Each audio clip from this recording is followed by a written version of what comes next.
সম্পূৰ্ণভাৱে অসম ভাৰতৰ অংগ হৈ আছে অথচ অসমৰ কাৰণে এটা বেলেগ তাৰিখ কেনেকৈ ক'ব পাৰে পাৰ্ডিৱালা ডাঙৰীয়াই এই ক্ষেত্ৰত আটাইতকৈ গুৰুত্বপূৰ্ণ ভূমিকা পালন কৰিছিল কিন্তু বাকী কেইজন জাজে এই ক্ষেত্ৰত কোনো ধৰণৰ ভূমিকা পালন নকৰিলে আৰু আটাইতকৈ ডাঙৰ কথা যে অসমৰ যিটো পৰিস্থিতি সেইটো ভাৰতৰ অন্য ৰাজ্যত নহয় বা নাই আজিও হোৱা নাই বিদেশীৰ ক্ষেত্ৰত অসমে যেনেকৈ ভুগি আছে আৰু সেইকাৰণেই তেনেকুৱা এটা অবান্তৰ সিদ্ধান্ত দিলে আৰু সেইকাৰণে আমি এই গোটেই বিষয়টোলৈ আমি প্ৰত্যাহ্বান জনাইছোঁ আৰু নিশ্চয় আমি আশা ৰাখিছোঁ যে এইটো যিহেতু এটা গুৰুত্বপূৰ্ণ বিষয় আৰু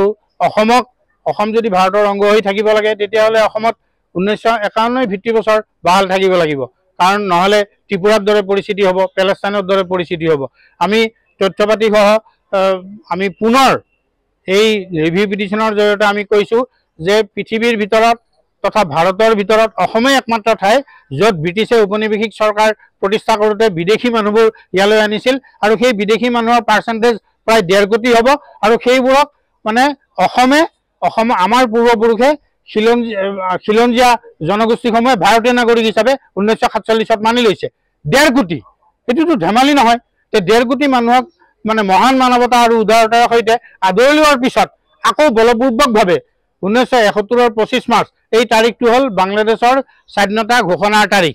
ইয়াৰ লগত ভাৰতৰ ৰাজনৈতিক কোনো সম্পৰ্ক নাই আৰু অসমৰ কোনো ৰাজনৈতিক সম্পৰ্ক নাই এইটো বলপূৰ্বকভাৱে জপিবৰ কাৰণে যিটো আকৌ কোৰ্টৰ জৰিয়তে এইটো চেষ্টা কৰিলে এইটো সম্পূৰ্ণৰূপে এটা ঔপনিৱেশিক দৃষ্টিভংগীৰ ফল বুলি আমি বিবেচনা কৰিছোঁ আৰু সেইকাৰণে আমি প্ৰত্যাহ্বান জনাই পুনৰ সুপ্ৰিম কোৰ্টৰ আমি দ্বাৰস্থ হৈছোঁ আৰু আমি আশা ৰাখিছোঁ যে এই বিষয়টোত মাননীয় মুখ্য ন্যায়াধীশ RB গভাইৰ নেতৃত্বত নিশ্চয় গুৰুত্বপূৰ্ণ